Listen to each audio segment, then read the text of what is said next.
الله العلي العظيم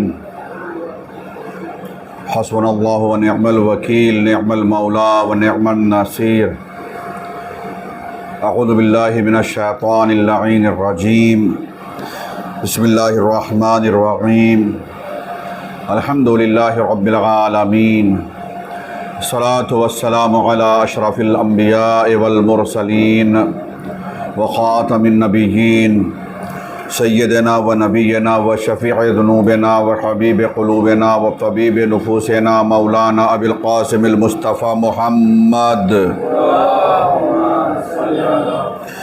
وعلى آلہ الطیبین الطاہرین المعصومین المنتجبین المنتخبین المظلومین اذهب اللہ عنہم الرجس وطہرہم تطہیرا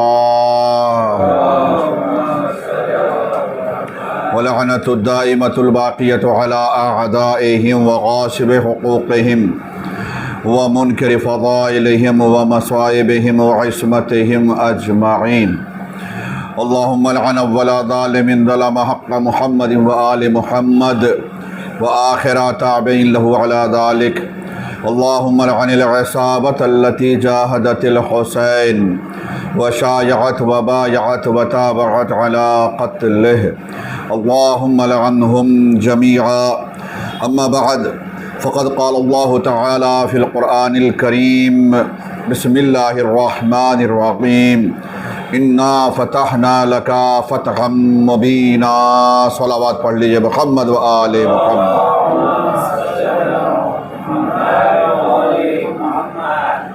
سورہ فتح قرآن مجید کا مشہور سورہ جو موجودہ ترتیب کے اعتبار سے 48واں سورہ ہے اور سورہ کی یہ پہلی ہی آیت ہے۔ اپنے نبی خاص سے مخاطب ہوتے ہوئے رسول اللہ صلی اللہ علیہ وآلہ وسلم سے پروردگار عالم ارشاد فرما رہا ہے انا فتحنا لک فتحا مبینا، میرے حبیب ہم نے آپ کو کھلی ہوئی کامیابی عطا کی۔ کلرز کیا گیا فتح کامیابی کے معنی، نصر کامیابی، اور آیت سننے کے بعد انسان یہی سمجھتا ہے کہ یقینی طور پر کوئی بڑی کامیابی رسول اللہ نے حاصل کی ہوگی کسی بڑی جنگ میں، جس کی بنا پر اللہ کہہ رہا ہے کہ ہم نے آپ کو یہ کھلی ہوئی کامیابی عطا کی۔ میں نے عرض کیا تھا کہ مولا کائنات کا کردار کیا ہے، اس حوالے سے ہماری گفتگو رہے گی، خاص طور سے جو جنگیں ہوئی ہیں۔ اور کل کی مجلس کا اگر خلاصہ آپ کے سامنے پیش کیا جائے چند لفظوں میں تو یہی کہ مولا کائنات نے چونکہ دعوت ذوالعشیرہ میں وعدہ کیا تھا اور اس وعدے کو پورا کرنے کے لیے اپنی پوری زندگی نصرت اسلام میں صرف کر دی۔ دعوت ذوالعشیرہ میں وعدہ ہوا اور جب بھی وقت پڑتا رہا، جب بھی کسی نے حملہ کیا نبی کے اوپر، قرآن کے اوپر، دین کے اوپر، شریعت کے اوپر، اسلام کے اوپر، علی اپنے وعدے کو نبھانے کے لیے، اپنے وعدے کو پورا کرنے کے لیے میدان میں آ گئے، سامنے آ گئے اور دین اسلام کو بچایا، رسول کو بچایا، قرآن کو بچایا، شریعت کو بچایا۔ خاص طور سے رسول اللہ کی جو زندگی 13 سال کی جو زندگی رسول اللہ کی، مکے کی زندگی، رسول اللہ کل میں نے عرض کیا تھا 30 سال مولا کائنات سے بڑے ہیں۔ مولا کائنات کی عمر 13 سال، رسول اللہ کی عمر 43 سال، اور جب رسول اللہ کی عمر 53 سال ہو گئی، یعنی 10 سال اور گزر گئے، تو اس وقت علی کی عمر ہو گئی 23 سال، اور 23 سال کا مطلب یعنی کڑیل جوان آدمی۔ اور وہ اس وقت کی بات ہے جب حکم پروردگار ہوتا ہے کہ میرے حبیب اب آپ ہجرت کر کے مکے سے مدینے چلے جائیے۔ کبھی آپ نے سوچا کہ یہ رسول اللہ نے مدینہ ہی کا انتخاب کیوں کیا تھا ہجرت کرنے کے لیے؟ رسول اللہ آس پاس کے کسی اور شہر میں، کسی اور قریے میں، گاؤں دیہات میں کہیں اور کیوں نہیں گئے؟ مدینے ہی کیوں گئے ہیں؟ کیا مدینے والے مسلمان تھے یا مدینے والے شدت کم رکھتے تھے رسول اللہ سے؟ کیا وجہ تھی؟ اچھا یہ بھی میں عرض کرتا چلوں کہ مدینہ میں آج مدینہ کہہ رہا ہوں، اس وقت مدینے کا نام مدینہ نہیں تھا، اس وقت مدینے کا نام تھا، کوئی آواز آ رہی ہے؟ یثرب، احسنتم جزاکم اللہ خیر الجزا۔ اس وقت مدینے کا نام یثرب تھا، یثرب۔ لہذا اس کے لیے تھوڑا سا مجھے پیچھے جانا پڑے گا، حالانکہ تھوڑی سی گفتگو کل ہجرت کے حوالے سے ہوئی تھی، مگر تھوڑا سا میں اس لیے عرض کرنا چاہتا ہوں کہ رسول اللہ، میں نے کل کہا تھا کہ جتنی بھی جنگیں ہوئی ہیں وہ رسول اللہ جس زمانے میں مدینے میں رہے ہیں اس زمانے میں جنگیں ہوئی ہیں۔ رسول اللہ کی جو 10 سال کی زندگی مدینے کی ہے ہجرت کے بعد کی، اس 10 سال میں رسول اللہ کو 80 جنگیں لڑنی پڑی۔ جب تک رسول اللہ مکے میں تھے کوئی ایک جنگ نہیں ہوئی جس کو جنگ کہا جائے جنگ کے طور پر، مگر مسئلہ یہ ہو گیا کہ جس زمانے میں یعنی رسول اللہ ہجرت کر کے جانا چاہتے ہیں، رسول اللہ کی زندگی کا یہاں کا مکے کا یہ آخری سال ہے، اس زمانے میں رجب کے مہینے میں مولا کائنات کے والد جناب ابو طالب کا انتقال ہو گیا۔ 26 رجب آپ جانتے ہیں، تو رجب کے مہینے میں جناب ابو طالب کی شہادت ہو گئی، اور چند مہینے بعد، اب یہاں پر تھوڑا سا اختلاف ہے مگر جو مشہور ہے میں وہ قول پڑھ رہا ہوں، اسی سال میں رمضان المبارک کی 10 تاریخ کو ام المومنین جناب خدیجہ الکبریٰ سلام اللہ علیہا کی بھی صلوات پڑھ لیجئے۔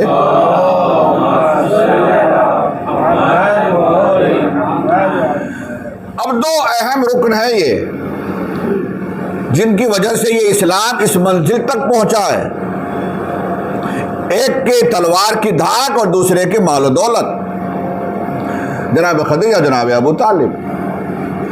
چنانچہ اب دونوں کے انتقال کے بعد رسول اللہ بڑے رنجیدہ ہوئے، بڑے غمگین ہوئے، اور اسی لیے آپ کو ایک لفظ ملے گا، اس سال کا نام رسول اللہ نے رکھا عام الحزن، یعنی غم کا سال۔ پورے سال ہی کو رسول اللہ نے غم کا سال قرار دیا۔ اب تک، اب میں اس لفظ کو دوہراؤں جو میں نے کل بھی کہا کہ ساری جنگیں ہوئی تھی مدینے میں، مکے میں ایک بھی جنگ کی نوبت نہیں آئی۔ کیوں؟ تو اصل سارے دشمن تو مکے میں تھے، حتیٰ کہ جو جنگیں مدینے میں ہوئی ہے، چاہے جنگ بدر ہو، جنگ احد ہو، جنگ احزاب، جس کو جنگ خندق کہا گیا، وہ بھی مکے والوں سے لڑی گئی۔ تو یہ اس وقت تک جنگ یہاں پہ ہوئی کیوں نہیں مکے میں؟ ابتدا میں کیوں نہیں ہوئی؟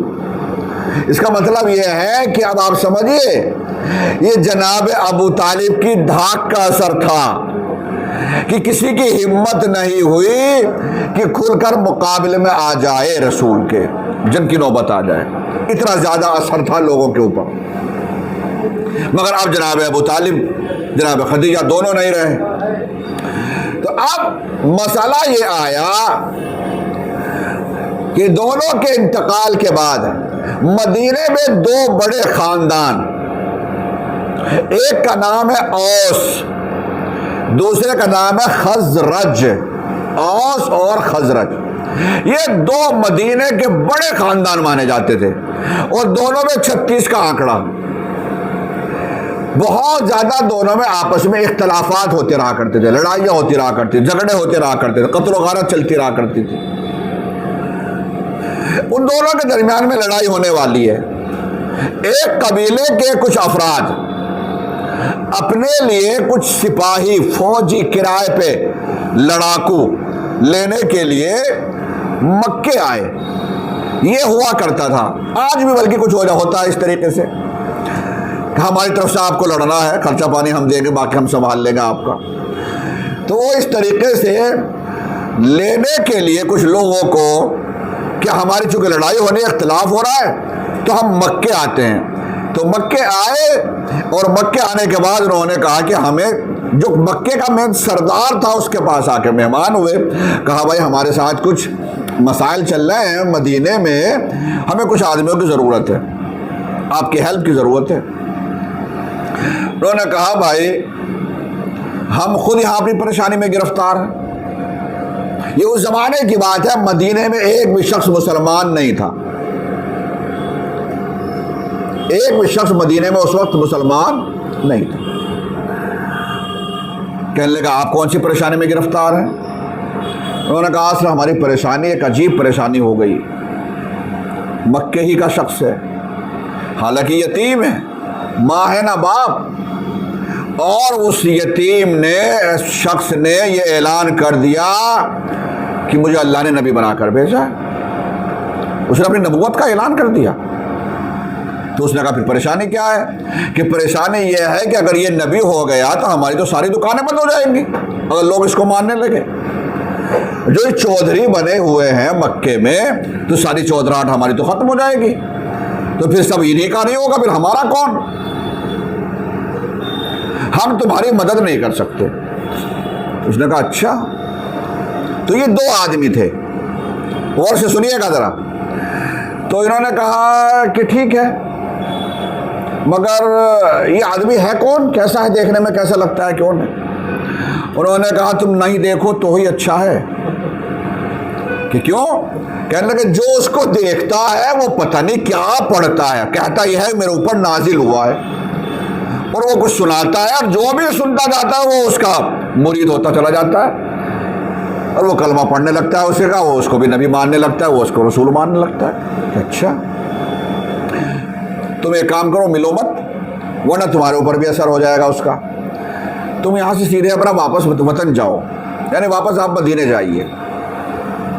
انہوں نے اس وقت وقتی طور پر بات مان تو لی, لیکن پھر سوچنے لگے کہ یہ تو عجیب بے وقوفی ہے نا کہ ہم یہاں آئے ہیں, پتہ چلا کہ کوئی شخص ہے جو نبوت کا دعویٰ کر رہا ہے, اور ہم ملے بغیر چلے جائیں اس سے. یہ کہنے لگے اچھا اگر ہم چلے گئے اور پھر یہ خبر بعد میں پہنچے گی مدینے میں کہ مدینے میں کسی نے نبوت کا دعویٰ کیا, تو کوئی لوگ کچھ ہم سے پوچھیں گے تم لوگ گئے تھے مکے, کیا اس شخص سے مل کر آئے ہو, تو ہم کیا جواب دیں گے؟ تو کہنے لگے اگر جانا ضروری سمجھتے ہو تو ایک کام کرو, وہ روئی لے کر آئے اور روئی ان کے کانوں میں گھسا دی کہ یہ روئی اپنے کانوں میں لے لو. جانا صرف دیکھنا, باتیں بس سننا, کہ چلو ٹھیک ہے. اب یہ کانوں میں روئی ان کے جو ہے اس کے گھسا کے ان کو رخصت کر دیا کہ جائیے.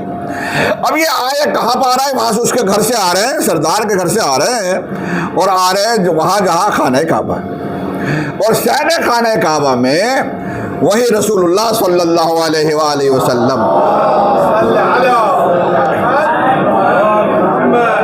کچھ اصحاب کے ساتھ بیٹھے ہوئے اور وہ آ کر قرآن مجید کی تلاوت کر رہے ہیں, کچھ سمجھا رہے ہیں, کچھ تشریح کر رہے ہیں, کچھ وضاحت فرما رہے ہیں. تبھی یہ دونوں گئے اور جا کر کھڑے ہو گئے, دیکھتے رہے.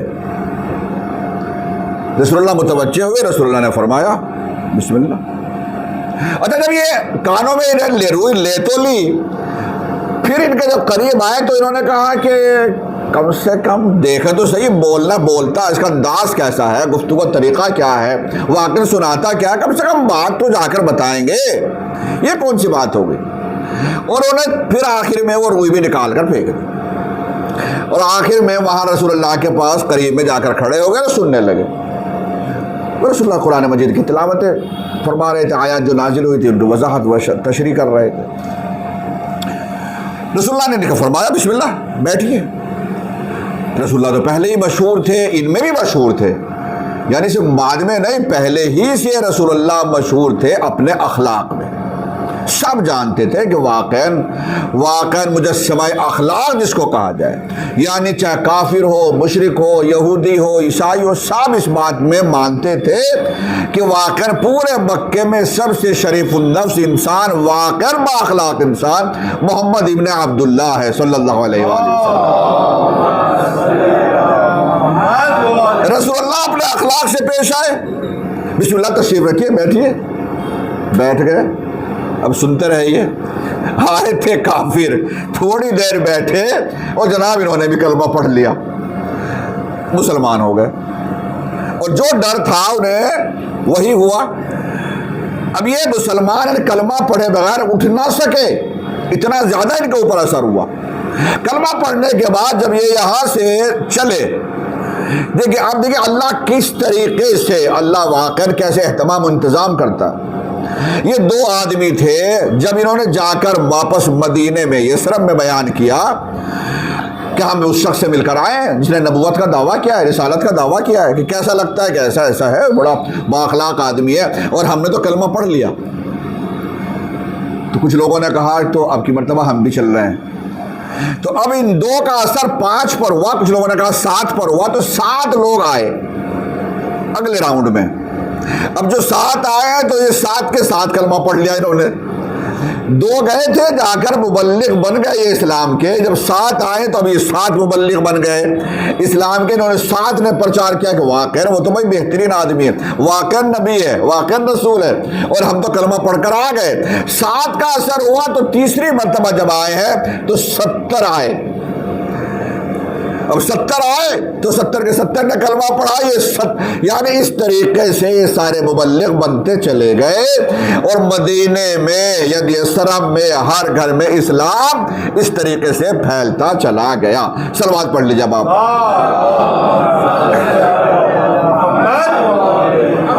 ادھر اب میں واپس پلٹ رہا ہوں، وہاں ابھی تک لوگوں نے جو آئے 70 کے علاوہ باقی لوگوں نے رسول اللہ کو نہیں دیکھا۔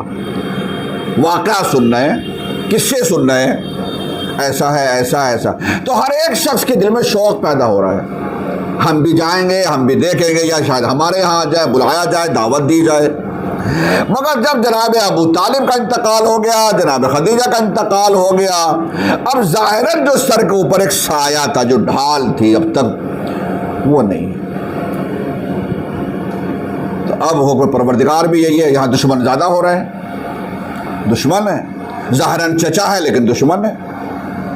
ابو لہب، ابو جہل جیسے لوگ سب سے بڑے دشمن ہیں۔ آگے ابھی بات آئے گی کہ انشاءاللہ جلدی مجلس میں۔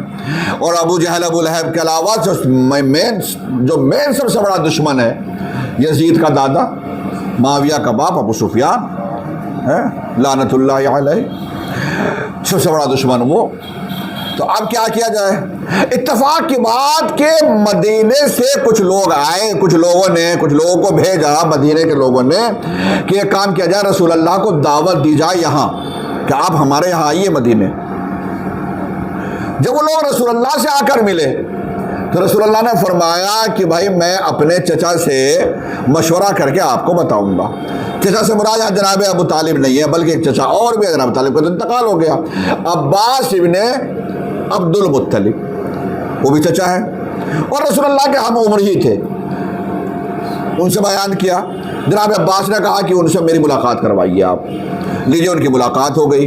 جناب عباس نے ان سے کہا کہ بھائی ایسا ہے، اگر ہم تمہارے پاس بھیج بھی دیں، یعنی مدینے بھیج بھی دیں، تو یہ سوچ لو کہ بہت بڑی مصیبت تم مول لے رہے ہو، سارے عربوں سے تمہیں مخالفت مول لینی پڑے گی، کہیں ایسا نہ ہو کہ پھر اس وعدہ خلافی کر دو، یہاں سے لے کر تو چلے جاؤ، بعد میں پتہ چلا کہ کون ان کے چکر میں دشمنی مول لے، اکیلا چھوڑ دو۔ ہم تو سب سے مقابلہ کر ہی رہے ہیں، جیسے آج تک ہم حفاظت کرتے رہے، ہم تو آئندہ بھی حفاظت کرنے کے لیے تیار ہیں، مگر چونکہ تم دعوت دے رہے ہو اس لیے ان کا کانوں اچھی طریقے سے جناب عباس نے نکال دی۔ جو لوگ آئے تھے انہوں نے کہا کہ ہم وعدہ کرتے ہیں جب تک ہمارے جسم میں خون کا ایک ایک قطرہ موجود ہے ہم رسول اللہ کے اوپر کوئی آنچ نہیں آنے دیں گے۔ وعدہ ہو گیا۔ اب یہاں سے جب حالات بنے تو اب حکم پروردگار ہوتا ہے کہ آپ ہجرت کر کے مکے سے مدینے چلے جائیں۔ اب میں نے یہ بات کیوں سنائی کہ رسول اللہ مدینے ہی کیوں گئے؟ اسلام پہلے پہنچ چکا ہے، اب تیاریاں شروع ہو گئی۔ اب میں تاریخ میں اسی لیے بتاتا ہوں تاکہ آپ کے ذہن میں یہ بات رہے۔ میں نے بتایا رجب کے مہینے میں انتقال ہوا جناب ابو طالب کا، رمضان کے مہینے میں انتقال ہوا جناب خدیجہ کا، ٹھیک ہے۔ اب اس کے بعد ماہ سفر کی آخری تاریخ، سفر کے مہینے کے آخری میں اس لیے کہہ رہا ہوں کہ وہ تاریخ 29 کا مہینہ بھی ہو سکتا ہے، 30 کا مہینہ بھی، یعنی اگلے دن جو آ رہا ہے، صبح جو ہو رہی ہے، وہ ربیع الاول کی پہلی تاریخ ہے، جس میں رسول اللہ ہجرت کر کے مکے سے نکل رہے ہیں۔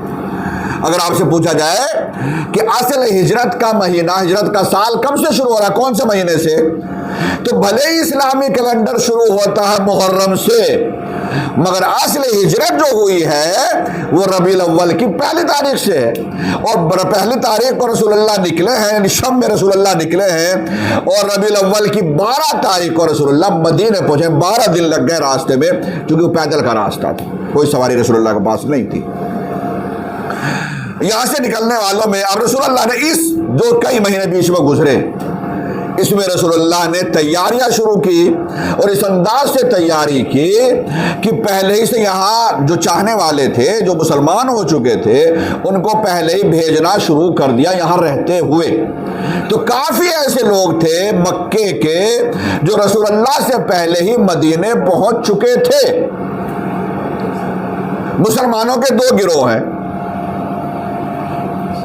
تمام صحابی رسول جو ہیں ان کو 2 گروہ میں تقسیم کیا جاتا ہے۔ ایک کو کہا جاتا ہے مہاجرین، اور دوسروں کو کہا جاتا ہے انصار۔ مہاجرین کون ہے؟ جو ہجرت کر کے مکے سے رسول کے ساتھ گئے ہیں۔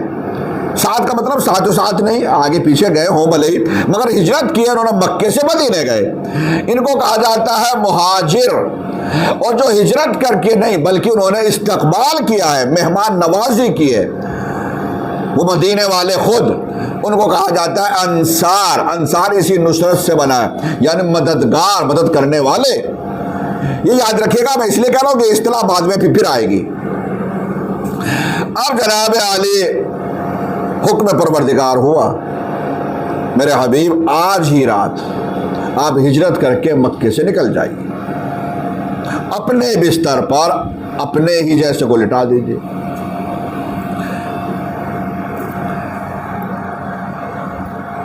سارے دشمن ہیں مکے میں۔ کل میں نے یہ بات کہی تھی کہ یہ طے ہو گیا کہ قتل تو کرنا ہے، لیکن قتل اگر کوئی ایک کرے گا تو پھر بدلے میں انتقام قصاص لیا جائے گا، تو پھر یہ خاندان بنی ہاشم چھوڑیں گے نہیں۔ تو طریقہ یہی ہے، اور یہ سجھاؤ کس نے دیا تھا؟ یہ سجھاؤ، یہ مشورہ دیا خود ابو جہل نے کہ تم ایک کام کرو، 40 خاندان کے 40 لوگ جمع ہو اور 40 کے 40 حملہ کریں، پتہ ہی نہ چلے کس نے قتل کیا سارے۔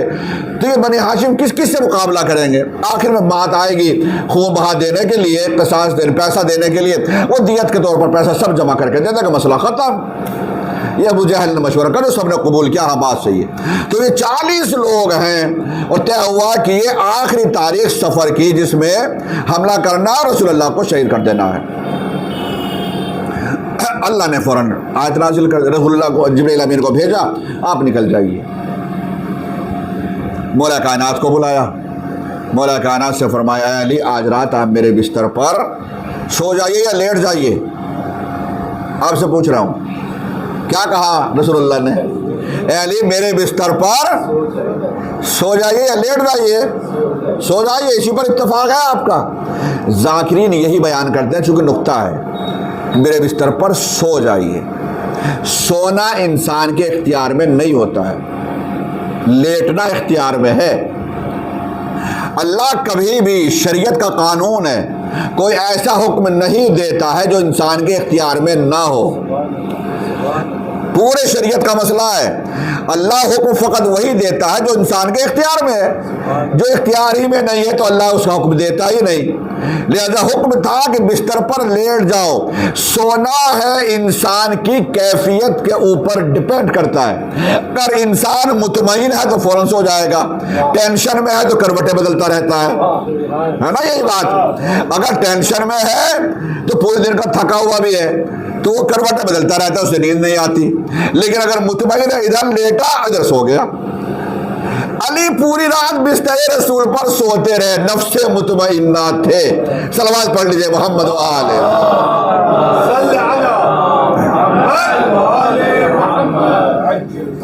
اب علی سو گئے بستر رسول پر۔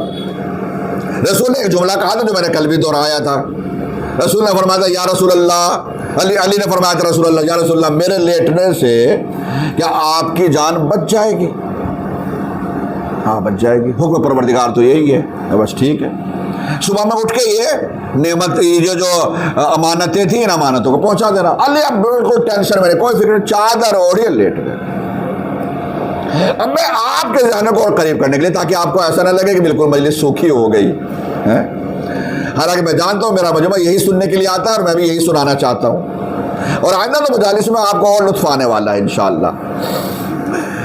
اب مجھے بتائیے کہ دو باتیں آپ نے خاص طور سے، رسول اللہ کے جسم کے بہت سارے معجزات تھے، جسم کے، اور جسم کے معجزات میں سے دو معجزے وہ ہیں جو آپ بھی جانتے ہیں اچھی طریقے سے، اور پہلا ایک معجزہ یہ تھا رسول اللہ کا کہ رسول اللہ کے جسم سے نور نکلتا تھا، یعنی اگر 1000 اصحاب سو رہے ہیں، 1000 آدمی بھی لیٹے ہوئے ہیں اور 1000 کے درمیان میں بھی رسول اللہ لیٹے ہوئے ہیں، تو ہر ایک صحابی پہچان لیا کرتا تھا کہ وہ سو رہا ہے رسول اللہ۔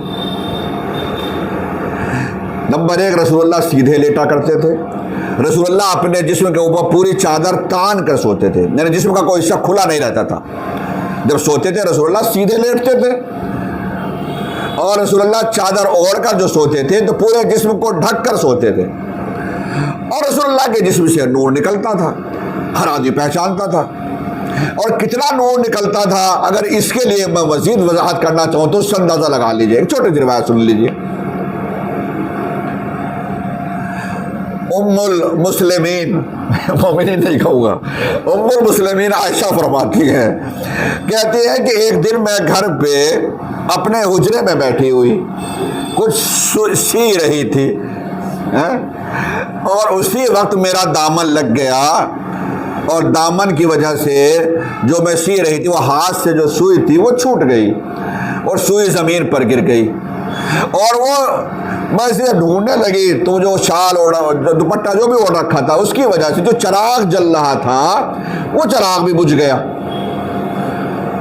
اور وہ ہاتھ سے سوئی چھوٹی، اب تک تو چراغ جل رہا ہے، مگر جب وہ اسے تلاش کرنے لگی تو وہ چراغ جو جل رہا تھا اس کے اوپر ہاتھ لگ گیا، دامن لگ گیا، کپڑا لگ گیا، وہ بجھ گیا، اور اب وہ ڈھونڈتی رہ گئی، اب دکھے کیا؟ کہتے ہیں اسی اسنا میں، اسی وقت میرے حجرے میں رسول اللہ تشریف لائے،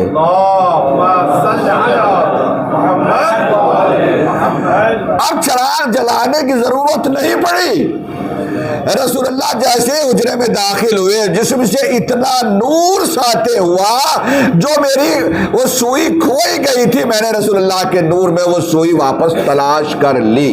پھر سے صلوات پڑھیے محمد والے۔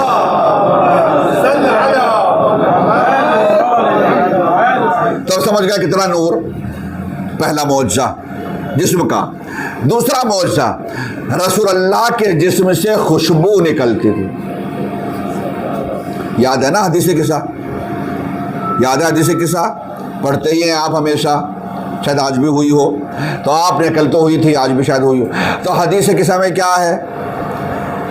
رسول اللہ موجود ہیں گھر میں، چادر اوڑھے ہوئے سو رہے ہیں، ایک نواز آتا ہے، انا شم رائحۃ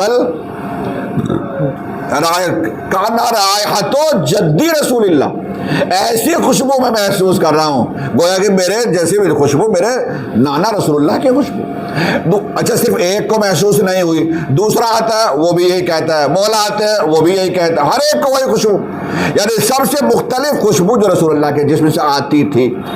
یہ دوسرا جو معجزہ ہے، شب ہجرت رسول اللہ بستر پر لیٹے ہوئے ہیں، لوگوں کو نور بھی لگتا ہے، پھر ہم مانتے ہیں کہ رسول اللہ، سب جانتے ہیں رسول اللہ کے جسم سے نور ساطع ہوتا ہے، رسول اللہ کے جسم سے خوشبو نکلتی ہے، مگر پوری رات کفار 40 تلواریں لیے ہوئے اسی انتظار میں کھڑے رہے کہ اب قتل کریں گے، اور علی کو رسول سمجھتے رہے۔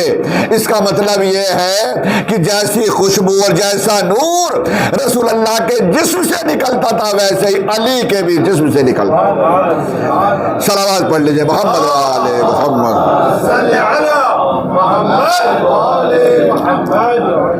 اور پڑھ لیجئے صلوات۔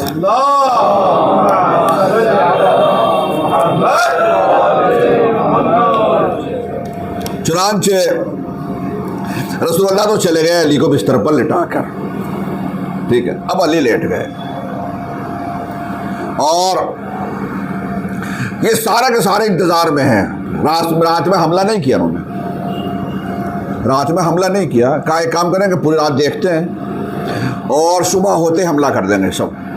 اور جیسے ہی صبح ہوئی سارے دیوار کود کود کر اندر آ گئے، اور ساتھ میں ایک ساتھ چادر کھینچ کے جو قتل، مطلب ایک ساتھ حملہ کرنے والے ہیں، وہ نا پروگرام تو وہی ہے، سب کو ساتھ کرنا ہے۔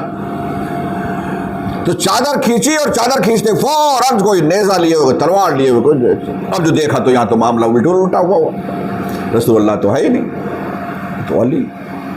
سب نے ایک دم کہا تمہارے بھائی کہاں ہیں؟ ابھی شادی نہیں ہوئی ہے، شادی مولا کائنات کی نہیں ہوئی ہے، بس ایک ہی رشتہ ہے بھائی کا بھی فی الحال۔ فرمایا تمہارے بھائی کہاں ہیں؟ تو مولا نے جواب دیا کہ کیا میرے حوالے کیا تھا جو مجھ سے پوچھ رہے ہیں؟ اب ان کے پاس کوئی جواب نہیں تھا۔ اب ان میں جو ہے کھچڑی پکنے لگی، تو گئے کہاں؟ وہ فوراً خبر پھیلنے لگی، ارے رسول اللہ تو چلے گئے، محمد تو چلے گئے، محمد رحمۃ اللہ مکہ چھوڑ گئے۔ مگر میں ابھی بات کو روک کر آپ سے پوچھنا یہ چاہتا ہوں کہ آپ نے سنا ہے کہ علی پوری رات نماز پڑھا کرتے تھے؟ مورخین نے تو یہی لکھا ہے 1000 رکعت نماز پڑھتے تھے علی۔ تو شب ہجرت تو علی نے نماز پڑھی نہیں، سوتے ہی رہ گئے۔ ہے کسی میں دم کوئی یہ کہہ سکے کہ آج علی کی نماز قضا ہو گئی، علی نے نماز نہیں پڑھی، غلط کیا؟ کہیں سنا آپ نے کچھ ایسا؟ کوئی کہے، کوئی تو جرأت کرے۔ صبح کی اذان میں ایک لفظ بڑھایا جاتا ہے، جب اذان اگر آپ سنتے ہیں، الصلاۃ خیر من النوم، نماز سونے سے بہتر ہے۔ صبح کی اذان ہے نا، سنتے ہیں نا صبح کی اذان، اپنی نہیں بات کر رہا ہوں، جن کی بھی ہوتی ہے، الصلاۃ خیر من النوم، نماز سونے سے بہتر ہے۔ خاص طور سے یہ صبح کی اذان میں ایڈ کر دیا گیا جملہ، اور لوگ پڑھتے ہیں، دہراتے ہیں، نماز سونے سے بہتر ہے۔ اگر واقع نماز سونے سے بہتر کس کے لیے؟ علی تو پوری رات بستر رسول پر سوتے رہے، علی نے تو عبادت کی نہیں۔ وہ علی جو 1000 رکعت نماز پڑھا کرتے تھے، اس دن رات علی نے عبادت کی نہیں، نماز پڑھی نہیں، تو کیا عبادت نہیں کی؟ تو نماز تو سونے سے بہتر ہے، مگر نماز سونے سے بہتر ہے ملا کے لیے، نماز سونے سے بہتر ہو سکتی ہے مولوی کے لیے، نماز سونے سے بہتر ہو سکتی ہے مجتہد کے لیے، مرجع کے لیے، مفتی کے لیے، قاضی کے لیے، مومن کے لیے نماز سونے سے بہتر ہے۔ اور بس علی آج یہی بتانا چاہ رہے ہیں، بستر رسول پر پوری رات سوتے رہے، 1000 رکعت نماز پڑھنے والے علی یہی بتانا چاہتے ہیں پوری دنیا کے لوگوں کے لیے، تمام مسلمان و مومنین کے لیے نماز سونے سے بہتر، علی کے لیے سونا نماز سے بہتر۔ صلوات پڑھ لیجئے محمد آلہ۔ اور علی نے یہ بتا دیا عبادت صرف نماز نہیں ہے، عبادت نام ہے حکم پروردگار پر عمل کرنے کا، حکم رسول پر عمل کرنے کا۔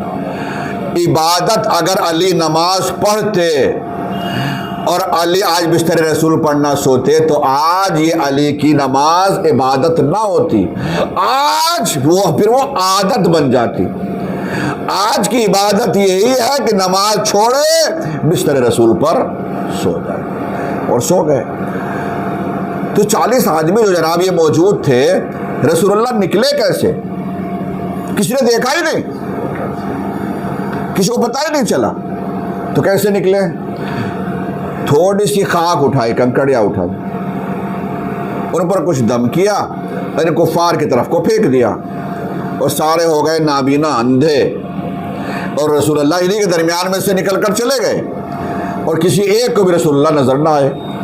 یعنی اس طریقے سے ہو گئے کہ جیسے ہے ہی نہیں، نہ رسول اللہ کا نور نظر آیا ان کو، نہ رسول اللہ کی خوشبو محسوس کی انہوں نے، اور رسول اللہ انہی کے درمیان میں سے نکل کر چلے گئے پوری رات۔ مگر آخر میں اتفاق کی بات دیکھیے، رسول اللہ جب جا رہے تھے اس وقت مسلمانوں کے خلیفہ اول کی نظر پڑ گئی، انہوں نے دیکھ لیا، رسول اللہ تیزی کے ساتھ جھپٹ رہے تھے اور انہیں نہ جانے کہاں بھٹک رہے تھے کہ ان کی نظر پڑ گئی کہ یہ تو رسول لگ رہے ہیں، اور اب یہ پیچھے پیچھے رسول اللہ تیزی کے ساتھ آگے بڑھ رہے ہیں، چونکہ رسول اللہ کی خواہش ہے کہ جتنی جلدی ہو سکے مکے کے بارڈر سے نکل جائیں، ادھر یہ پیچھے پیچھے، اور یہ چلتے رہے یہاں تک کہ جو جوتا پہن رکھا تھا وہ جوتا ٹوٹ گیا، زخمی ہو گیا، انگوٹھے میں جو ہے خون بہنے لگا، اور وہ طرح کا وہ نشان چھوڑنے لگا،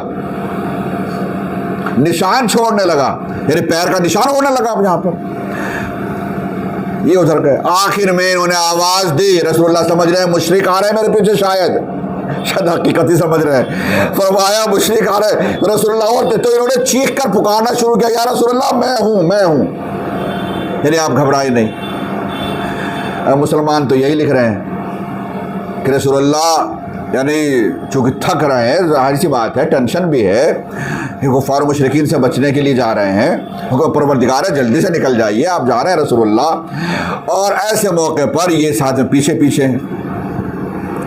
تو کہتے ہیں اور لوگ بڑے شد و مت کے ساتھ بیان کرتے ہیں کہ ایسے موقع پر انہوں نے کہا، رسول اللہ نے فرمایا تم کہاں آ گئے، اب تک اکیلے پیر کا نشان تک ہو رہا ہے نا ڈبل، اور تمہارے پیر کا نشان اور اس کا نشان ہے۔ تو انہوں نے کہا کہ ایک کام کیجیے رسول اللہ، آپ میرے دوش پر سوار ہو جائیے۔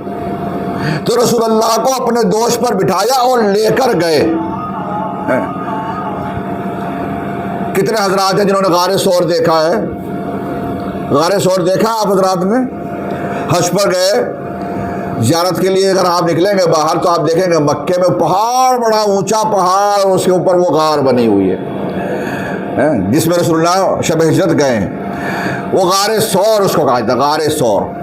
اور وہاں کہا رسول اللہ کو اپنے دوش پر بٹھایا کہ آپ چلیے، میں آپ کو ایسے لے کر جاتا ہوں، اور مسلمان فخر سے بیان کر رہے ہیں کہ جناب رسول اللہ کو اپنے دوش پر بٹھایا، مگر میں کہتا ہوں یہ تو اپنی قسمت کی بات ہے، کون رسول کے دوش پر سوار ہوتا ہے، کون رسول کو اپنے دوش پر سوار کرتا ہے۔ پڑھ لیجئے صلوات ایک بار۔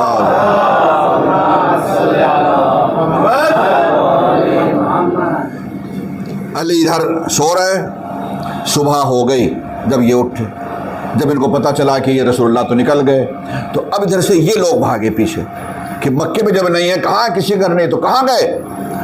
مکے میں ایک شخص موجود تھا جناب، اس کو کہا گیا، اس کا نام تھا ابو کرز، اور یہ ابو کرز جو تھا یہ قیافہ شناس تھا، یہ پیروں کے نشان کو دیکھ کر لوگ اس کے پاس پہنچے کہ مکے میں ہے نہیں، محمد نکل گئے مکے سے باہر، آج ہی ہے، تمہاری کتنا تم فنکار ہو، کتنی صلاحیت اور قابلیت ہے، آج ہی ہے، اور اپنا پورا دماغ لگا دو اور بتاؤ کہ محمد کون سے راستے سے گئے اور کدھر گئے۔ وہ واقعاً کمال کا آدمی تھا، اور اس نے مکے سے جہاں سے رسول اللہ نکلے وہاں سے راستہ اس بتاتا ہوا یہ ہے محمد کا قدم، اور دیکھو یہ یہاں تک پہنچتا وہ پیچھے سارے لوگ ساتھ میں موجود ہیں، یہاں تک کہ اس نے بتا دیا اس جگہ پر ٹھوکر لگی، یہاں خون نکلا، ایک آدمی کوئی اور ساتھ میں اور ہے کوئی، سب کچھ بتا دیا، مگر غار کے دروازے تک پہنچ گیا، اور اب وہاں پر وہ کہتا ہے کہ اب یہاں کے بات سمجھ میں نہیں آ رہا ہے کہ یہ زمین نگل گئی یا آسمان سے اوپر چلے گئے، غار کے دروازے تک، غار ثور تک، یہاں میرا اس کا علم کام نہیں کر رہا ہے، اب کہاں گئے؟ تو انہوں نے غار کی طرف دیکھا کہ غار میں اندر، تو تاریخ یہ کہتی ہے کہ انہی لوگوں نے کہا کہ اس میں تو ایسے جالے لگے ہوئے ہیں مکڑی کے کہ محمد کے پیدا ہونے سے پہلے سے جالے لگے ہوئے ہیں، ایسا لگتا ہے، یعنی رسول اللہ کی ولادت سے پہلے سے مکڑیوں نے جالے لگا رکھے ہیں ایسے۔ اب ہمارے پانچویں امام محمد باقر علیہ الصلوۃ والسلام،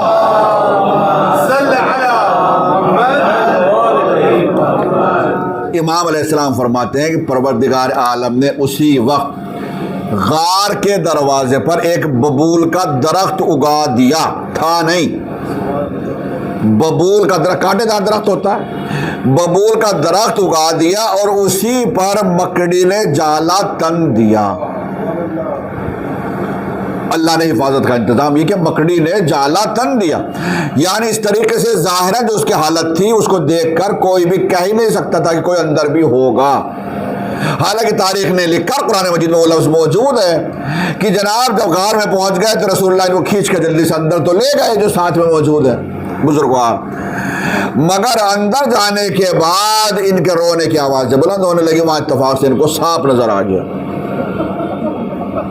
ایک سانپ تھا وہاں، اور سانپ کو جیسے انہوں نے دیکھا، حالانکہ مسلمان یہ کہتے ہیں کہ وہ جو دہانے سے سانپ نکلا، کہا رسول اللہ کو تاکہ اذیت نہ پہنچائے اس لیے انہوں نے اس کے سوراخ کے اوپر اپنا پیر کا انگوٹھا رکھ دیا تاکہ وہ سانپ اندر نہ آئے۔ تو سانپ نے کہا اچھا، اس نے انگوٹھے کو کاٹ لیا، تو اس کی وجہ سے وہ رونے لگے۔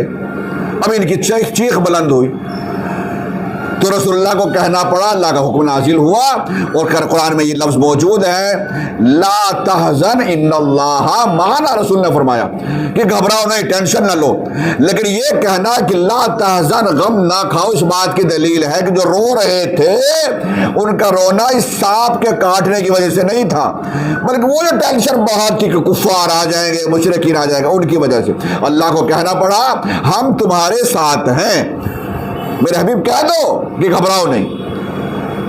تو یہ خاموش تو ہو گئے، لیکن سانپ کو دیکھ کر جس انداز سے رونا شروع کیا، بھائی یہ تو دیکھیے مسلمانوں کی دونوں خلیفہ ہیں، میں کیا کہہ سکتا ہوں، ایک پہلا خلیفہ اور ایک چوتھا خلیفہ ہے، مگر دونوں میں فرق محسوس کیجئے۔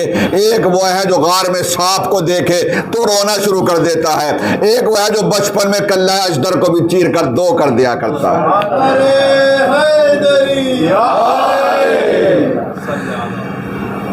اب میرے عزیزوں ان کی آواز، بس قسمت کی بات یہ ہوئی کہ رونے کی آواز باہر نہیں نکلی، باہر کھڑے ہوئے تھے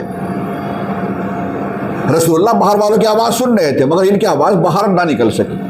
رسول اللہ نے جلدی سے منہ پر ہاتھ رکھ دیا اور پھر پروردگار عالم نے جبریل کو بھیج کر کہا کہ ان کو خاموش کرو، ہم تمہارے ساتھ، ٹینشن نہ لو، ابھی فی الحال تم رحمت اللہ عالمین کے ساتھ ہو۔ اب جناب عالی ذرا آپ غور کریں، اسی وقت پروردگار عالم نے جبریل امین کو بھیجا کہ جبریل جاؤ میرے رسول کی حفاظت کرو، چونکہ یہ ابو بکر تو دروازے تک آ گیا بالکل غار کے، کہیں واقعی ان کی چھٹی اس کام کر جائے اور اتفاق سے کوئی کہنے لو ہٹا کے دیکھ ہی لیتے ہیں تو کیا ہوگا، تو جاؤ حفاظت کے لیے جبریل امین کو بھیجا، میرے نبی کی جا کر حفاظت کرو۔ جبریل امین آئے، اب جب آئے تو دیکھا کہ وہ آخر ببول کا درخت، اس کے اوپر مکڑی کا جالا، مکڑی کے جالے کو دیکھا، مکڑی نے جبریل کو دیکھا، مکڑی نے کہا جبریل تم کیوں آئے؟ عربی زبان میں عنکبوت کہا جاتا ہے، قرآن مجید میں سورہ موجود ہے مکڑی عنکبوت۔ فرمایا جبریل تم کیوں آئے؟ کہنے لگے میں رسول اللہ کی حفاظت کے لیے آیا ہوں، کہ تمہارے آنے کی ضرورت ہی نہیں ہے۔ کہ کیوں؟ کہا اس لیے کہ میں نے انتظام کر دیا۔ غور کیجئے گا، کہا میں نے تو انتظام کر دیا۔ کہ تم نے کیا انتظام کر دیا؟ کہا میں نے جالا تن دیا۔ جبریل بھی سن کر حیران رہ گئے کہ کیا باتیں کر رہی۔ قرآن مجید میں سورہ عنکبوت میں پڑھیں گے آپ تو اللہ قرآن مجید میں فرماتا ہے ان اوہن البیوت لبیت العنکبوت، ہر ایک مخلوق اپنا گھر بناتی ہے مگر سب سے کمزور گھر مکڑی کا ہوتا ہے، یہ جالا سب سے کمزور ہے جو اس کا گھر ہے۔ تو جبریل نے کہا مکڑی تجھے معلوم نہیں اللہ کیا کہہ رہا ہے، سب سے کمزور گھر تیرا ہی ہے، جالا تیرا ہے سب سے کمزور۔ مگر مکڑی نے کہا ہاں ہوتا ہوگا مگر آج یہ کمزور نہیں ہے۔ جبریل کو اپنی طاقت و قوت پر واقعا پورا ایک طرح کا غرور کہہ سکتا ہوں میں، اور واقعا جبریل طاقتور ہے، پاور تو ہے اس میں، قوت تو ہے۔ اب اس تفصیل میں اگر جاؤں گا تو پھر ٹائم لگ جائے گا، ٹائم تیزی کے ساتھ گزر رہا ہے۔ چنانچہ جبریل نے آخر میں کہا میں نہیں واپس جاؤں گا، میں رہوں گا، تیری بکری جو جالا تنا ہے اس کی حیثیت کیا ہے؟ مکڑی کو جلال آ گیا اور مکڑی کہنے لگی جبریل جتنا تمہیں کہنا تھا کہہ دیا. اگر تمہیں ایسا ہی لگ رہا ہے کہ یہ جالا کمزور ہے تو ذرا توڑ کے دکھاؤ توڑ کے. تو اپنے کو بڑے طاقتور سمجھ رہے ہو نا, باڈی بلڈر ہو تم, تو ذرا جاؤ توڑ کے دکھاؤ. اب کہا جبریل سید الملائکہ, واقع زبردست طاقت و قوت والا, اور مکڑی کا جالا جس کو اللہ کہہ رہا ہے کہ ان اوہن البیوت لبیت العنکبوت, سب سے کمزور گھر اسی کا ہوتا ہے. تو اس کے لیے کوئی مسئلہ ہی نہیں تھا, بالکل آرام سے ایسے ہاتھ ڈالا اور توڑنے لگا, انگلیاں ڈالی. مگر جیسے انگلیاں ڈالی تو انگلیاں پھنس گئی, جالا نہ ہل سا تھا. مکڑی نے کہا میں نے نہیں کہا تھا. اس نے کہا نہیں میں نے ایسے ہی کیا, اب کی بار توڑتا ہوں. دوسری مرتبہ دونوں ہاتھ ڈال کے جو توڑنا چاہتے ہو پھر وہی کی بات, وہ تو ٹچ سے مس نہیں ہو رہا تھا جالا. تو آپ جناب عالی شرمندہ, ایک آدمی جو بڑی بڑی باتیں بول رہا ہو اور یہاں پر جو ہے بالکل پھنس گیا اس طریقے سے, تو اس کے پیشانی پر شرمندگی کا پسینہ تو آئے گا. اب کیا کرے, مکڑی بار بار کہہ رہی میں نے نہیں کہا تھا, توڑ کے دکھا. تو اب جبریل کو بھی جلال آ گیا, اور جبریل نے کہا اب اس طریقے سے کب تک میں یہ تانے سنتا رہوں گا. تیسری مرتبہ شاید وہ کر لیے, میرے لفظ ہیں, میرے خیال سے میں اپنے لفظوں میں کہہ رہا ہوں, وہ اپنے آستینے سمیٹ کے مرتبہ جبریل نے کہا لے اب کی مرتبہ لے, اور جو جال تھا پورا اس میں انگلیاں ڈال کے جیسے کہا یا علی مدد, اب تو ٹوٹ ہی جائے گا. جیسے کہا یا علی مدد, ایک مرتبہ مکڑی نے چیخ کر کہا کہ جبریل, ارے جس کا نام لے کر تو توڑ رہا ہے اسی کا نام لے کر تو میں نے جالا بنا ہے. صلوات پڑھ لیجئے محمد والے. بھائی ایک بار وہ صلوات پڑھ کر آگے آ جائیے, تھوڑا سا اور آگے آ جائے.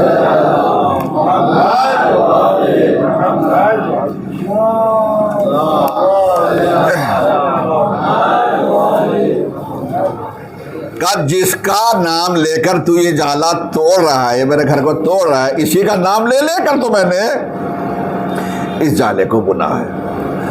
غرض کہ اب رسول اللہ یہاں ہیں اور پوری رات یہیں پر رہتے ہیں, پورا دن یہیں پر رہے, اور جب دیکھ لیا یہ لوگ یہاں سے چلے گئے, دشمن یہاں سے, تب رسول اللہ یہاں سے نکلتے ہیں اور یہاں سے پھر ساتھ میں جاتے ہیں, جس میں 12 تاریخ کو ربیع الاول کی 12 تاریخ کو رسول اللہ مدینے کے باہر پہنچے. مدینے میں انٹر نہیں کیا. مدینے میں پھر وہی سوال کر رہا ہوں کہ میرے خیال سے میرے اس مجمع میں تو ہوں گے بہت سارے ایسے افراد جنہوں نے حج نہ کیا ہو تو عمرے کے لیے تو گئے ہوں گے انشاءاللہ. مسجد قباء کا نام اگر آپ نے سنا ہے, مسجد قباء بہت اہم مسجد ہے, اور مدینے میں سب سے پہلے جمعہ جو قائم ہوا اسی مسجد میں ہوا ہے. ایک صحابی کا گھر تھا, رسول اللہ نے اسی گھر پہ جا کر وہیں پر پناہ لی جو مدینے کا اصل باہر تھا, اور پھر اسی گھر کو پھر اس کی مرضی سے اس کو مسجد تعمیر کیا گیا اسی جگہ پر. اس مسجد کا نام ہے مسجد قباء, جو کہ مدینے کی سب سے پہلی مسجد اور سب سے پہلا جمعہ اسی مسجد میں قائم ہوا. یہ یاد رکھیے گا یہ باتیں بھی. ادھر پروردگار عالم نے آیت نازل کی. وہ آیت کس کی شان میں نازل ہوئی؟ مولا کائنات امیر المومنین علی بن ابی طالب علیہ السلام.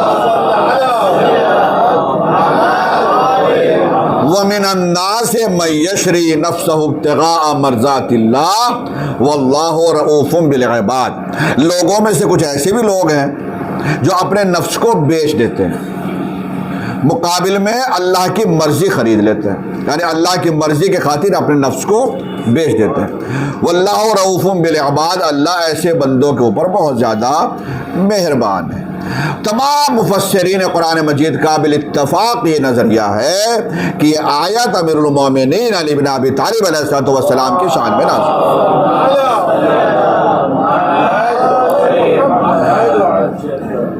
اب مولا نے ایک رات سو کر اپنے سونے کو بیچ کر مرضی معبود کو خرید لیا. کتنا قیمتی سونا تھا علی کا.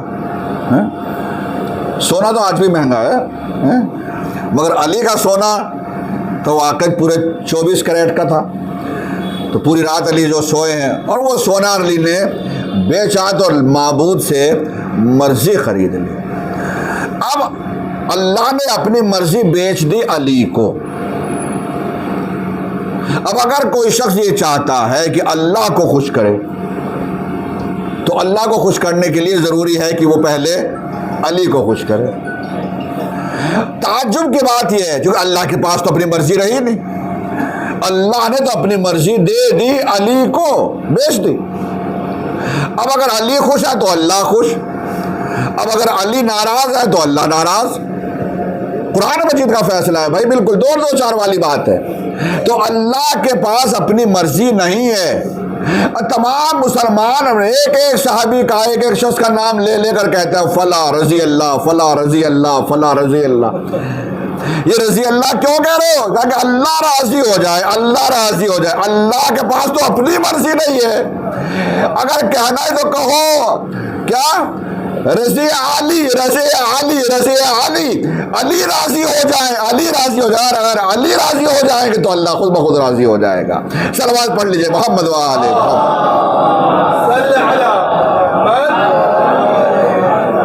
یہ ہجرت ہو گئی مکمل۔ ربیع الاول کی 12 تاریخ کو رسول اللہ پہنچ گئے مدینے، اور آپ جب مدینے جاتے ہیں وہیں سے پھر سلسلہ جنگوں کا شروع ہوتا ہے، جس میں سب سے پہلی جنگ جس کو جنگ بدر کہا گیا، جو میں نے کل بھی کہا تھا، اور پھر ان جنگوں میں ساری جنگیں آئیں گی، ان جنگوں میں جو کردار ہے، کس طریقے سے اس کا پس منظر کیا ہے، کون سی جنگ ہوئی، کس سے ساتھ ہوئی، کیوں ہوئی، کتنے قتل ہوئے، کتنے دشمن کے قتل ہوئے، کیا حاصل ہوا، کیا نقصان ہوا، یہ آئندہ مجالس میں سب بیان کیا جائے گا۔ یہ پہلی ہجرت ہے جو رسول اللہ نے کی تھی مکے سے مدینے کی طرف۔ ایک ہجرت اور ہے جو حسین نے کی تھی مدینے سے کربلا کی طرف۔ نانا نے جو ہجرت کی تھی وہ مکے سے مدینہ تک کی تھی، نواسے نے جو ہجرت کی تھی وہ مدینے سے کربلا تک۔ مکہ چھوڑا تھا نانا نے، مدینے کو بسا لیا تھا، مدینے کو چھوڑا ہے حسین نے، کربلا کو بسا لیا۔ اب میرے عزیزوں، حسین کس طریقے سے جاتے ہیں، تاریخ ہمیشہ اپنے آپ کو دہراتی ہے کس طریقے سے حسین مدینے سے نکلتے ہیں۔ ماہ رجب المرجب کی 22 تاریخ، جس میں آپ نظر و نیاز کا اہتمام کرتے ہیں، معاویہ واصل جہنم ہو گیا۔ اس نے اپنی جگہ پر پہلے ہی جو انتظام کر رکھا تھا، اس کا بیٹا یزید اس کی جگہ پر آ گیا اور وہ خلیفہ بن گیا، اور وہ بیعتیں لی جا رہی ہیں یزید کی خلافت کی، یزید کو حاکم بنا لے۔ یزید کو سارے مسلمان تھے جو واقعاً یزید کی بیعت کرنے پر مجبور تھے، کچھ لالچ میں آ کر بیعت کر رہے تھے، اور کچھ جان بوجھ کر واقعاً جو ہے محبت معاویہ میں بیعت کر رہے تھے، کچھ ڈر کی وجہ سے بیعت کر رہے تھے۔ مدینے کے کافی لوگ تھے جنہوں نے بیعت کر لی تھی۔ یزید ایک خط بھیجتا ہے، مدینے کا جو گورنر ہے، جس کو والی کہا جاتا ہے عربی زبان میں، وہ ولید ہے۔ اس سے پہلے مروان تھا، اس وقت ولید ہے۔ ولید کے پاس خط آتا ہے، خط میں امام حسین کے بارے میں لکھا جاتا ہے۔ اصل 3 نام ہیں اس میں، عبداللہ ابن عمر کا بھی نام تھا، عبداللہ ابن زبیر کا بھی نام تھا، امام حسین کا بھی نام تھا، کہ ان تینوں سے بیعت لے لو، اور اگر بیعت نہ کرے تو قتل کر دینا۔ امام علیہ السلام کے پاس امام مسجد میں بیٹھے ہوئے ہیں، قاصد وہاں پر پہنچتا ہے، امام جو کے پاس جو اصحاب بیٹھے ہوئے ہیں، امام نے پہلے ہی بتا دیا۔ امام خام میں دیکھ چکے تھے، اس تفصیل کا وقت نہیں ہے، امام نے پہلے بتا دیا کہ معاویہ واصل جہنم ہو چکا ہے، اس کی جگہ پر یزید آ چکا ہے، مجھ سے بیعت کا مطالبہ کیا جائے گا۔ تبھی مسجد میں داخل ہوا ایک شخص، اور وہ سب سے پہلے ادھر دیکھا، عبداللہ ابن زبیر کے پاس گیا، عبداللہ ابن عمر کے پاس گیا، اب یہاں پر امام حسین کے پاس آیا۔ دربار میں آپ کو بلایا جا رہا ہے، رات ہی میں بلایا جا رہا، ابھی اسی وقت، چونکہ مسئلہ یہ تھا کہ ولید نے مروان سے ذکر کیا، اس نے جو پرانا گورنر تھا اس کو بلایا، یزید کا خط ہے، بتائیے کیا کیا جائے، اتنا بڑا حکم دیا جائے، کیا اتنا آسان ہے؟ اس نے کہا کیا ہے، ذرا پڑھ کے دیکھو۔ پڑھ کر دیکھا تو اس میں یہ تھا کہ رات ہی میں جب بھی خط پہنچے فوراً بلاؤ اور فوراً بیعت لو، اور بیعت نہ کرے حسین تو قتل کر دو۔ تو ولید گھبرا گیا کہ اب کریں کیا، اس لیے اس نے مشورہ کیا، بلا تو لیا، قاصد تو بھیج دیا، مگر امام علیہ السلام نے فرمایا ٹھیک ہے تم جاؤ ہم آتے ہیں۔ خاندان بنی ہاشم کے 30 افراد تھے جن کو ساتھ لے کر امام گئے تھے۔ شہزادی زینب نے فرمایا کہ میرے بھائی میں تمہیں اکیلے نہیں جانے دوں گی، جوانوں کو ساتھ بھیجا۔ اور 30 افراد تھے، 30 جو امام کے ساتھ تھے، مگر امام علیہ السلام نے سب کو باہر روک دیا اور تنہا اندر گئے۔ ولید نے وہی خبر سنائی کہ معاویہ واصل جہنم ہو چکا۔ امام علیہ السلام نے، ایک دنیا داری بھی ہے، امام علیہ السلام نے کلمہ استرجاع پڑھا، یعنی انا للہ و انا الیہ راجعون۔ اس کے بعد فرمایا کہ یزید اس کی جگہ پر آ گیا ہے اور آپ سے بیعت کا مطالبہ کرنا۔ اب آگے جو الفاظ تھے وہی تھے کہ اگر بیعت نہ کرے تو قتل کر۔ امام علیہ السلام نے بہت آسان لفظوں میں بالکل نرمی کے ساتھ جواب دیا کہ یہ وقت ایسا نہیں ہے کہ شب کی تاریکی میں یہ فیصلہ لوں اور بیعت کروں۔ دن کے اجالے میں بلانا، سب کو بلانا، ہم بھی آئیں گے، اس وقت جو سب کا وجہ ہمارا فیصلہ ہوگا وہ سب کے سامنے بیان کریں گے۔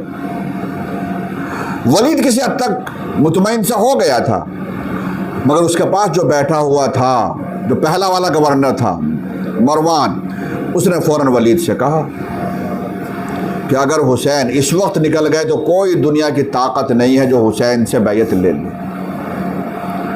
بس جیسے اس نے یہ جملہ کہا، قبل اس کے کہ ولید کچھ کہتا، امام علیہ السلام کی آنکھوں میں جلال آ گیا۔ ایک مرتبہ غصے کا عالم میں امام نے فرمایا یبن الزرقا، تو ہمیں ڈراتا موت سے، تو ہم سے بیعت لے گا؟ کون ہے جو ہم سے بیعت لے گا؟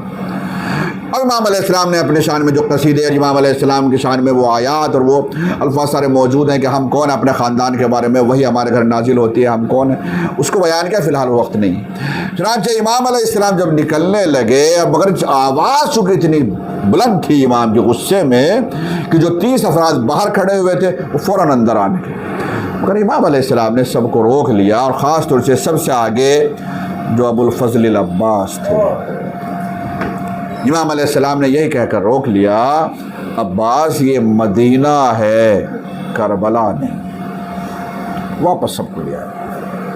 اب تیاریاں ہونے شروع ہو گئی اور مدینے میں سب کو خبر ہو گئی۔ عبداللہ ابن زبیر کچے پکے راستوں سے ہوتا ہوا وہ بھی مکے پہنچ گیا، عبداللہ ابن عمر وہ بھی جان بچا کر وہ بھی بھاگ گیا، مگر امام علیہ السلام نے اعلان کر دیا ہم مدینے سے جا رہے ہیں۔ دن کے اجالے میں سب کو اعلان کر کے سب کے سامنے قافلہ تیار ہوا، لشکرہ کئی سو افراد تھے، صرف 72 نہیں، کئی سو، یعنی مرد عورت بچے سب ملا کر، غلام آزاد سب ملا کر کئی سو افراد تھے، بعض نے تو 500 تک لکھا ہے جو اصل موجود تھے، مگر کچھ لوگوں کو راستے سے واپس کرتے رہے کہ ضرورت نہیں ہے، مگر یہ مدینے سے قافلہ تھا جو مکے تک گیا ہے۔ اور پھر وہ تاریخ آ گئی نہیں 28 رجب کو یہ خبر، چونکہ وہاں پہنچ گئے تھے 28 تاریخ کو امام علیہ السلام مدینے سے چلتے ہیں، مگر جانے سے پہلے امام علیہ السلام ایک مرتبہ نانا کے روزے پر گئے۔ نانا آپ کی قبر کا مجاور جا رہا ہے، وہ ختم ہو رہا ہے، میں جلدی سے مجلس میں تمام کر رہا ہوں۔ نانا کے روزے پر گئے، نانا سے فرمایا نانا آپ کی قبر کا مجاور جا رہا ہے، نانا حسین واپس پلٹ کر نہیں آئے گا، مگر نانا زینب ضرور واپس آئے گی، آپ کی امت نے جو سلوک کیا ہے زینب آپ کو بہتر بتا دے، مگر حسین واپس نہیں آ رہا۔ نانا کے بعد پھر بھائی حسن کی قبر پر گئے جنت البقیع میں، بھائی کی قبر پر امام علیہ السلام اسی طریقے سے گئے، مگر روایت کے الفاظ بالکل مختلف ہیں کہ جب حسین اپنی ماں کی قبر پر گئے، تمام علماء نے بیان کیا کہ امام اس طریقے سے گئے ہیں جیسے کوئی دودھ پیتا ہوا بچہ اپنی ماں کی طرف بڑھتا ہے، گھٹنیوں کے بل امام علیہ السلام ماں کی قبر کی طرف گئے اور تعویذ قبر سے لپٹ کر امام علیہ السلام نے بیان کرنا شروع کیا، اماں حسین جا رہا ہے، اماں حسین واپس نہیں آئے گا، اماں وہ حسین جس کو آپ نے چکیا پیس پیس کر پالا وہ حسین جا رہا ہے، ہے، اماں میرے حق میں دعا کرنا، اماں میرے حق میں دعا کرنا کہ میرے قدموں میں کبھی لغزش نہ پیدا ہو نہ پائے۔ اماں جس وقت یہ حسین علی اکبر کے سینے سے بنسی کے پھل کو نکال، اس وقت میرے حق میں دعا کرنا۔ جب میں کٹے ہوئے بازوؤں کو اٹھاؤں عباس کے، اس وقت میرے حق میں دعا کرنا۔ جب اپنے ششمائے علی اصغر کے گلے سے تیر کو نکال، اس وقت دعا کر۔ ایک ایک جملہ امام دہراتے جا رہے ہیں۔ میرے عزیز علی جب ماں کے قبر سے رخصت ہو گئے، اس کے بعد امام علیہ السلام نے اماریاں تیار ہو رہی ہیں، بس یہ آخری جملے ہیں اور مجلس تمام ہے۔ اماریاں تیار ہو رہی ہیں، بیبیوں کو سوار کیا جا رہا ہے، مگر امام نے یہ فیصلہ سنا دیا کہ صغرا مدینے ہی میں رہے گی، صغرا میرے ساتھ نہیں جائے گی۔ صغرا کیوں نہیں جائے گی؟ علماء نے اس کی تعویل بیان کی۔ علماء فرماتے ہیں کہ چونکہ امام کی یہ بیٹی صغرا شہزادی فاطمہ زہرا سے مشابہ تھی، مولا نہیں چاہتے تھے کہ میری ماں کی شبیہ کربلا سے کوفہ سے شام درباروں میں، بازاروں میں، راہوں میں پھرائی جائے، اس لیے امام علیہ السلام نے صغرا کو چھوڑ دیا۔ مگر صغرا تنہا کیسے رکے گی؟ صغرا کے پاس کون ہے؟ ایک دادی ہے، کل بھی میں نے ذکر کیا تھا، ایک دادی ہے جناب ام البنین، نانی ہے جناب ام سلمہ، اور اب صغرا ہیں جن کو مدینے میں چھوڑا جا رہا ہے۔ اور اب صغرا فریاد کر رہی ہے، ایک ایک کے پاس جا کر ایک ایک بیوی سے کہہ رہی ہے، اچھا اگر مجھے چھوڑ کر جانا ہی ہے تو بس آخری میری تمنا ہے علی اصغر کو میرے پاس چھوڑ جاؤ، علی اصغر کو کم سے کم میرے حوالے کر دیجیے۔ علی اصغر کو اپنے بھائی کو صغرا اپنے آغوش میں لیے ہوئے، ہماری تیار ہو گئی، بیویاں سب سوار ہو گئی، اور ہر ایک بیوی کوشش کر چکی کہ علی اصغر کو صغرا کی آغوش سے لے لے، مگر علی اصغر ہیں جو اپنی بہن کی آغوش میں ہے، آغوش نہیں چھوڑ رہے ہیں، چپٹے ہوئے ہیں، لیکن ہر ایک بیوی کی کوشش بیکار گئی۔ آخر میں روایت کہتی ہے امام نے فرمایا صغرا میں ایک جملہ مجھے علی اصغر سے کہہ دے دو، ایک جملہ مجھے علی اصغر کے کان میں کہنے دو، اگر علی اصغر اس جملے کو سننے کے بعد بھی تمہاری آغوش نہیں چھوڑتا ہے تو ہم علی اصغر کو تمہارے پاس چھوڑ دیں گے۔ صغرا تیار ہو گئی، امام آگے بڑھے، علی اصغر کے کان میں کچھ کہا، جیسے ہی وہ جملہ کہا علی اصغر نے فوراً باہوں کو پھیلا دیا، بہن کی آغوش کو چھوڑ دیا، باپ کی آغوش میں آ گئے، مگر صغرا تھی جو تڑپتی رہ گئی، بابا آخر آپ نے علی اصغر کے کان میں کیا کہا؟ علماء یہی بیان کرتے ہیں شاید حسین نے یہ جملہ کہا ہو کہ اے میرے لال علی اصغر، ارے تم تو حجت خدا کے فرزند ہو، تمہیں حجت کو تمام کرنا ہے، اگر تم کربلا نہیں جاؤ گے تو ہرملا کا سے شوبہ تیر کون اپنے گلے پر کھائے۔ الا لعنت اللہ علی القوم الظالمین وسيعلم الذین ظلموا ای منقلب ینقلبون انا للہ وانا الیہ راجعون رضا بقضائہ وتسلیما لامرہ۔ ماتم حسین۔